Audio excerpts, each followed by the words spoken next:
Have you ever felt like your practice routine isn't going anywhere despite the fact that you do it all the time? Or maybe you don't have a practice routine and that's actually why it doesn't feel like you're making any progress. I recently put out a post on my community tab asking for video suggestions, and this topic of coming up with a practice routine came up. So I wanted to share with you the kind of main approach I like to use with my students, because I recognize that not everyone is a professional musician who has, 6 hours a day to play the guitar. This kind of approach is really kind of centered on making sure that you hit all of your technique goals and kind of work forward on what you're trying to achieve, while also ensuring that you still get to have fun playing the guitar, doing whatever it is. I really kind of like to think about it like if you had a workout routine, like say you have a set weightlifting plan, you target different muscles on different days of the week, whatever you go through, and then if you have extra time to exercise in the week, if you want to go play tennis with your friends, of course you can. It's not like you take it out. But this is really designed to kind of have 30 minutes to 60 minutes a day, depending on the day and depending on how much time you have. It's set up so that you can address all different aspects of your guitar playing while also playing some actual music.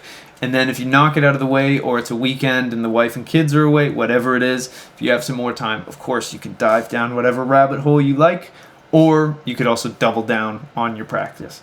So the core of how I get my students to think about crafting their kind of practice routines is I always like to think about it as you divide it into 3 chunks. So the first chunk of what you do, and you would spend a third of your practice time on that. So ideally you have 30 minutes a day to work on the guitar. This would be 10 minutes of it. If you have an hour every day to work on the guitar, it could be 20 minutes of it.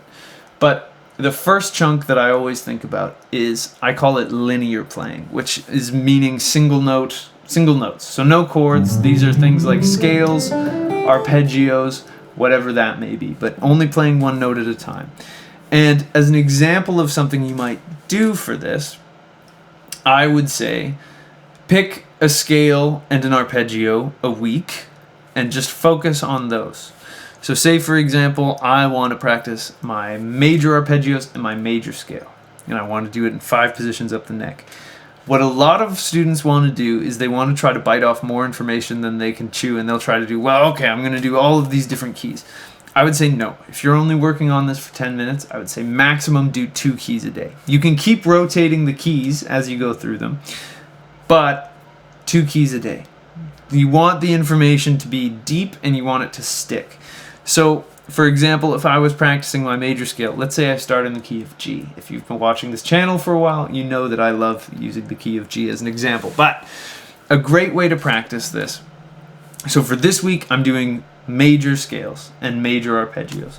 What I might do is in each of those 5 positions I have up my neck in the key of G, I would run, say, a G major arpeggio. Maybe do it twice. Then a G major scale. Maybe do the scale twice. And then maybe if I'm feeling super frisky, I'll do the major pentatonic as well. So I'm addressing everything to do with G major there. Then I move to the next position after maybe, say, there's 5 positions, so say I do that for 2 minutes, mixing up my arpeggio, my scale, and my pentatonic scale. Then I would move to my next position, and I'm going to do the same thing. Arpeggio a little bit. Here's the pentatonic. Sorry. Then I'm going to do the full major scale.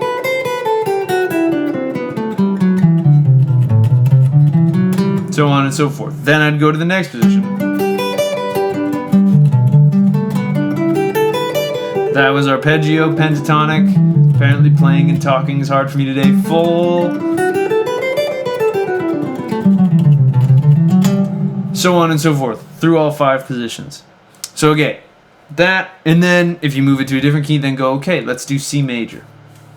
Cool. If you do that for a week as the first third of your practice, then maybe the next week you do minor and you do the same thing. You move it around through a couple different keys over the week, and you really want to go deep in it. This is why a lot of people fail to see progress when they're practicing, is they kind of scatterbrain through a bunch of stuff that they should be working on, but they don't focus on one. And I always tell my students, it's better to really have a couple things down than it is to be mediocre at a lot of things. So if you really go deep on, say, your major scale, major arpeggios, then the next week you do minor, and then minor arpeggios, and then you flip between those, by the end of the month, you should be pretty competent in your major scale and your minor arpeggios from just that 10 minutes a day of doing it. Now, the next area in the thirds that I like to break things up is chordal playing, because a lot of us as guitarists, we tend to learn open chords, we tend to learn power chords, and we tend to learn bar chords.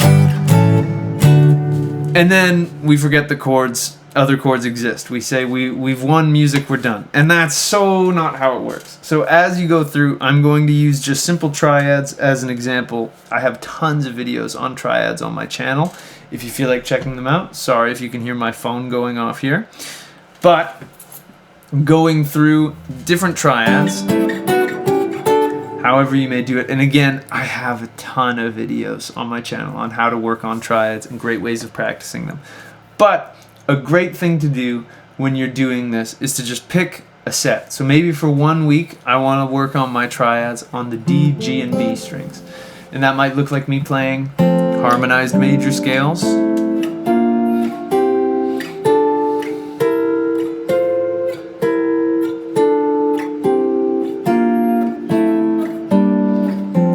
Can't understand what I just did, have no fear. There is a video about it on my channel.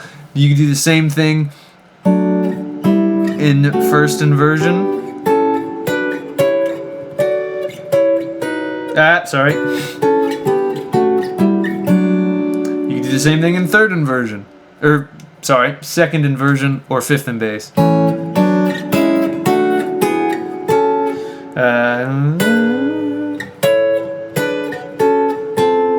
Sorry. Bit of a slop fest today. But going through those is wonderful. So chords is the second chunk. Pick a type of voicings, nerd out about them on a month, see how many different ways you can practice them and how deep you can take it, and just work on figuring out some new chord voicings, some new kinds of ways of playing chords. That's awesome. Now, the final third of our practice, so this would be 10 minutes a day if you got half an hour a day, or 20 minutes a day if you have 60 minutes a day, which would be wonderful. But I know that life happens, and there are unfortunately things more important than the guitar. Even as a professional musician, sometimes I don't get as much time as I would like to practice the guitar. But the final chunk of the thirds is one that is my favorite one, and I call this the play actual music section. And this is where you take the things you were working on in your linear playing, and you take the things you were working on in your chords, and you go through and actually apply them to real material. So say, for example, I was actually just working with a student on this yesterday. We were going over the song Take On Me by a-ha, and that chord progression is B minor, B minor, E, A, D. And so his kind of exercise that I gave him for Make Actual Music was find other ways to play those chords than just this. So we looked at triads on the G, B, and the D, G, and B strings. Take on me.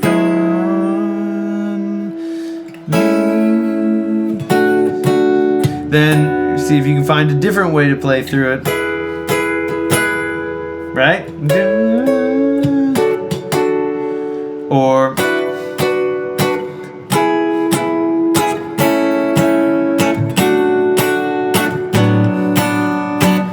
just as many different ways as you can figure out to play them. And work it on all kinds of triads. Again, work whatever kind of chords you were working on and use actual songs. So songs that you're learning, songs that you're writing, and find different ways to do it. So you're trying to take these tools that you're learning and put them to actual use. I compared this section to, it's almost like if you were trying to learn another language or something. You can teach yourself all of the grammar. You could read a dictionary from front to back. But if you don't actually speak to people who speak that language, you will not become comfortable speaking it just by knowing all of the rules. So this is where you kind of play around and actually find applications for what you're working on. Now, as an example of what you could do for single note technique in this area of making actual music, what if you played the arpeggios for each of those chords in different positions? So if I did B minor, I might go 1.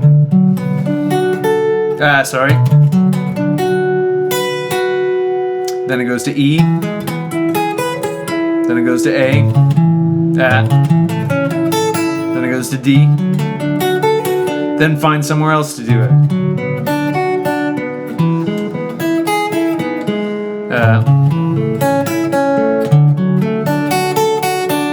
Then find somewhere else to do it. You know, it never ends.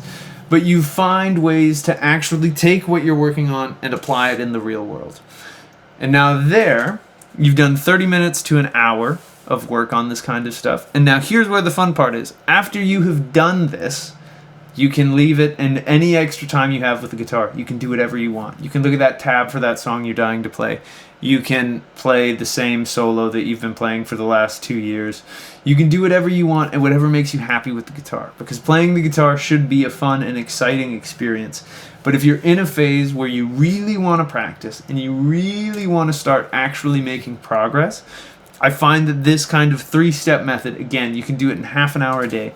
You could stretch it out to an hour. You could stretch it out even longer than that if you've got a bunch of time on your hands, but I really recommend doing it for half an hour to an hour a day, and you will actually start to see a ton of progress. It's kind of like how if your goal is to get in shape and you just kind of haphazardly go to the gym and you run on a machine a couple times a week, you aren't going to make as much progress as if you actually sit down, figure out your goals, plan exercises you're going to do on what day, and you actually go through and do it. So just having this structure and repeatable form, that's really the thing, is showing up for yourself every single day and doing this, and I know that things might happen and you might miss a day or two a week, but really trying to stick to this plan will do wonders for your playing.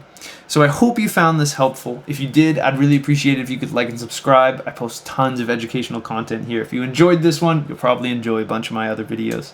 If you want to take a guitar lesson with me, I have a link to that down in the description as well. I've been teaching online guitar lessons to people from YouTube, and it's been so fun to connect with people all over the world. If you want to support me in the content that I'm putting out here, you can subscribe to my Patreon. That'll get you early access to videos, as well as if you subscribe to the top tier, you get a free exclusive video every month that you guys get to vote on what you'd like me to talk about. If you want to support me in a different way, you could also purchase either my ebook, Scales and Arpeggios for the Modern Guitarist, or my video course that's all about triads and different ways that you can apply them. Link to that in the description as well. Last but not least, I got new videos coming out every single week. I hope I'll see you in the next one, and until I do, I'll wish you a wonderful day, and I hope you have some fun playing the guitar. Thanks.